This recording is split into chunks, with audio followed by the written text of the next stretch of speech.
عشرہ ذی الحجہ اور اس کے روزے۔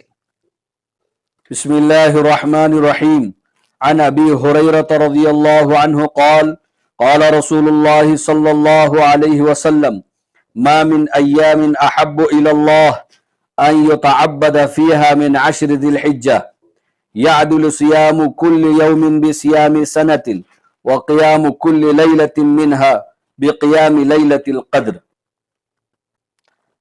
حضرت ابو ہریرہ رضی اللہ عنہ سے روایت ہے کہ رسول اللہ صلی اللہ علیہ وسلم نے فرمایا، دنوں میں سے کسی دن میں بھی بندے کا عبادت کرنا اللہ تعالیٰ کو اتنا محبوب نہیں جتنا کہ عشرہ ذی الحجہ میں محبوب ہے، یعنی ان دنوں کی عبادت اللہ تعالیٰ کو دوسرے تمام دنوں سے زیادہ محبوب ہے۔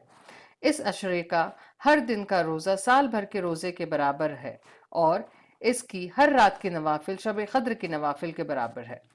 السلام علیکم۔